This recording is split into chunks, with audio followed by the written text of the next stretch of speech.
A final landmark deal has been agreed here at the COP26 Climate Summit in Glasgow. But there's last-minute controversy and some disappointment. After a frantic day of talks, delegates agreed measures to try to limit global temperature rises. But there's a plea to maintain pledges. We can say with credibility that we have kept 1.5 degrees within reach. But its pulse is weak. A key commitment on the future use of coal was watered down at the very last minute, much to the frustration of several vulnerable nations. On behalf of the Marshall Islands, I wish to read into the record our profound disappointment with the change in the language on coal from phase out to phase down. We'll be assessing just how successful the COP26 summit has been. Also tonight, go back, please, go back. Go back, please. What to do about the thousands of migrants on the Belarus border with Poland trying to survive in freezing conditions. Look at this going! Look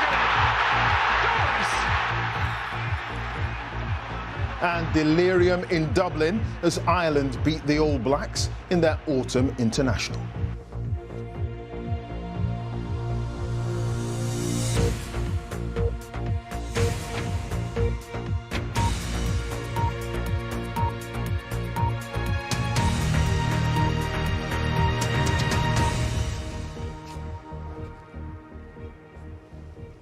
Good evening. Here in Glasgow, there's finally a deal, a new framework for the world to follow to try to curb global warming. Delegates at the COP26 Climate Summit, representing more than 190 countries, spent much of the day frantically trying to hammer out a final, all-encompassing agreement after 2 weeks of already intense talks. The aim, to keep temperature rises to no more than 1.5 degrees Celsius.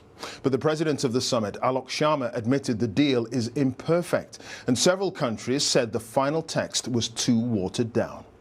Well, controversially, coal is to be phased down rather than phased out, a last-minute word change insisted on by India, much to the frustration of several nations. There was, however, unanimous support to phase out inefficient fossil fuel subsidies. There's more money to help developing countries adapt to climate change, and governments must pledge to update their plans for deeper emissions cuts by the end of next year. With the very latest on what is a landmark agreement, here's our science editor, David Shukman. Hearing no objections, it is so decided. Relief after a long and stressful fortnight. The conference faced challenges right to the end.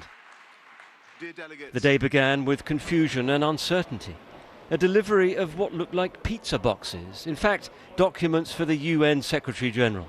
A great deal was at stake. we've had 2 incredibly intense weeks of negotiations in Glasgow, and we arrive at what I believe is the moment of truth. And this is the moment of truth for our planet, and it's a moment of truth for our children and our grandchildren. Negotiators broke up into huddles, a rare glimpse of bargaining that normally happens behind closed doors. The American envoy John Kerry with China's chief negotiator Xi Jinping, arguing line by line about fossil fuels. China and India are worried about slowing down their development. How can anyone expect that developing countries can make promises about phasing out coal and fossil fuel subsidies? Developing countries have still to deal with their development agendas and poverty eradication. Then Alok Sharma, the conference chair, began his own shuttle diplomacy. First, trying to persuade the Chinese to support the agreement. Next, checking in with the Americans, and then with the Indian delegation. In the end, one of the biggest obstacles in these talks was over the future of coal. The early drafts had talked about phasing out this dirtiest of fossil fuels. But after a last-minute flurry of negotiations, that was changed to phasing down. It sounds like a minor alteration, and indeed, many are asking what it means. Coal is the biggest single source of greenhouse gas, but countries that depend on it managed to get the agreement watered down, which left others very unhappy. Let us be clear, we do not need to phase down, but to phase out coal and fossil fuel subsidies. we know full well that coal has no future. And this is what we're working on with our own plans to put an end to coal in Europe in the foreseeable future. It's also vital that we protect this package. Faced with all this, Mr. Sharma's emotions got the better of him. Were things going wrong? But enough countries were reluctantly giving their support.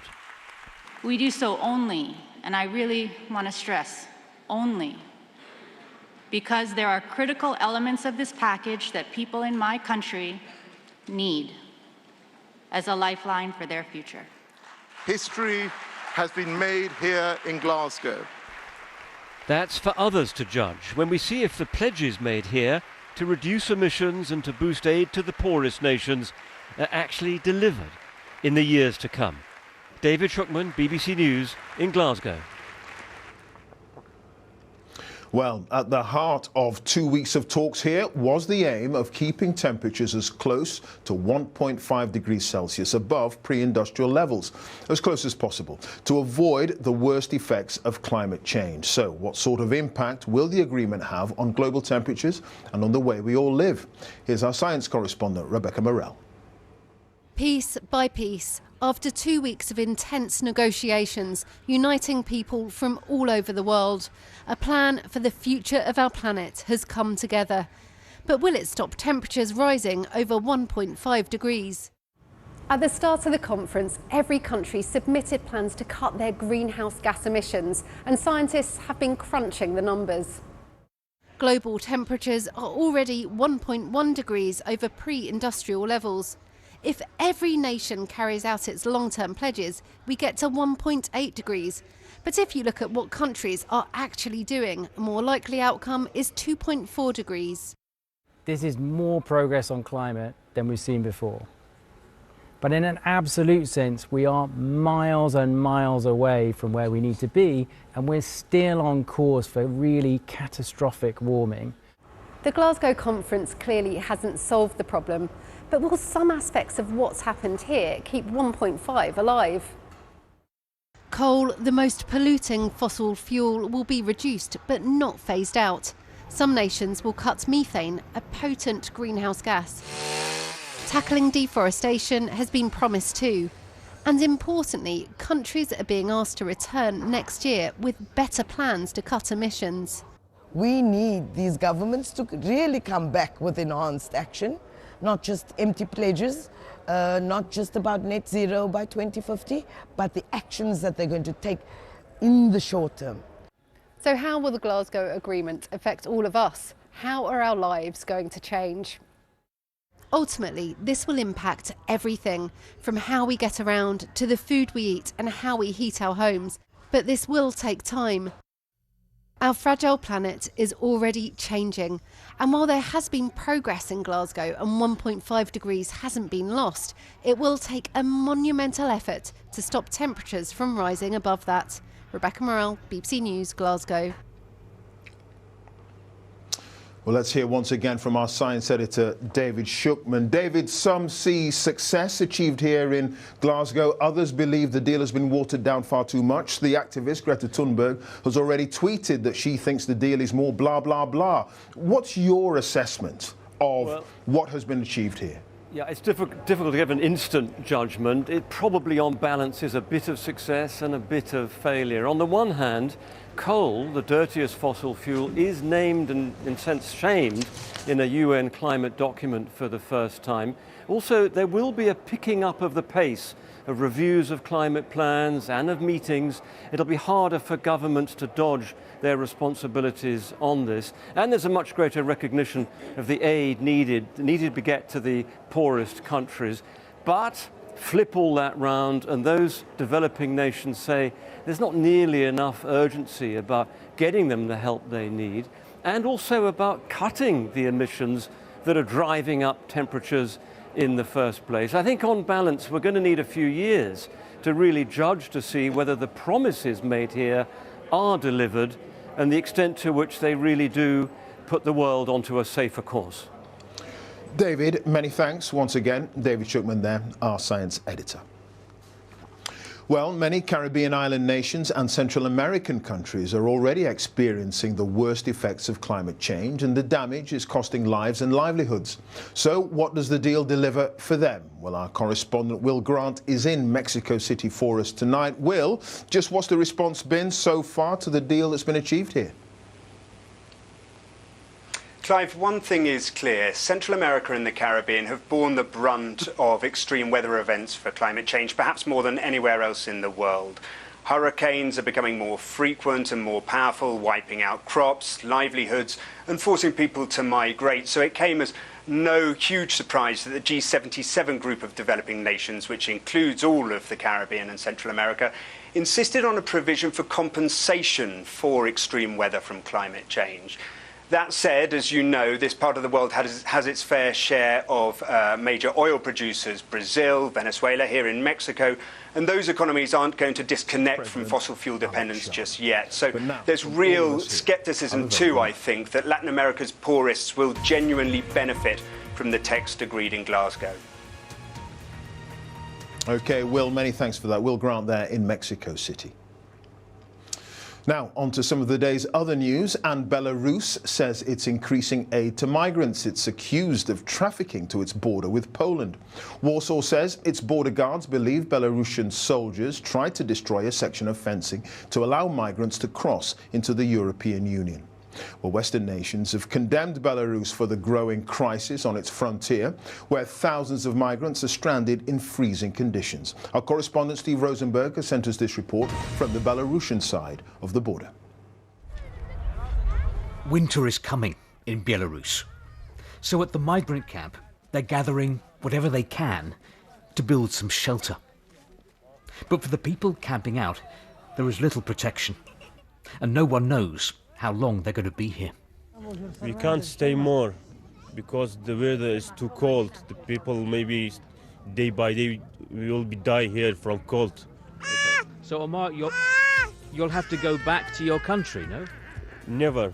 We never go back to our home. We better die here, no go back to our country. Poland is so close. They're living on the EU's doorstep. Poland now has 15,000 troops in this area, guarding Europe's border. These people have come to Belarus with one aim, to try to use this country to get to Europe. And look how close they've got. I mean, the European Union, it's almost within touching distance. But as you can see, Poland is determined not to let them through. Many of these people are from the Middle East. The EU has accused Belarus of facilitating their journey here, of bringing them to the border to pressure Europe. Belarus denies that. As for the migrants, they're desperate to leave here. We want to go. We want to stay here. Where do you want to go? Europe or US or Canada, don't matter. Go back! Go back! Belarusian police are trying to keep order. Go back! Please, go back! But there's been a delivery of humanitarian aid. This is what happens when you're hungry and cold. Well, this is the chaos of the migrant camp. Aid is being distributed, in this case, blankets and clothes, and people are desperate to receive it. But the police are struggling to maintain control. They're telling people to get down while the aid's being given out. Sit down! Sit down! For these people, at this moment, their priority isn't Europe, it's survival. Steve Rosenberg, BBC News, on the border of Belarus and Poland. The government's latest coronavirus figures for the UK show there were more than 38,000 new infections recorded in the latest 24-hour period, which means on average there were 36,601 new cases reported per day in the last week. 157 deaths were recorded, that's of people who died within 28 days of a positive COVID-19 test. On average, in the past week, 156 related deaths were recorded every day, and more than 12.1 million people have received their booster jab. On to rugby, and it's been a busy day of autumn internationals, with Scotland losing to South Africa, England beating Australia, and Ireland pulling off a stunning victory over New Zealand. Ben Croucher watched the action. New Zealand, the most revered, possibly most feared team in world rugby. Well, maybe not for Ireland. They'd beaten the All Blacks just twice before. The third was full of charm, where they faced the intimidation without trepidation, where the forwards ran through the All Blacks like backs. The penalties were celebrated like tries. The victory was celebrated like few before in Dublin, 29-20. There were personal milestones to cheer at Murrayfield. 2 Stuart Hogg tries made it a record equalling 24 for Scotland. It was in a losing cause as South Africa scored 2 of their own and put the boot in.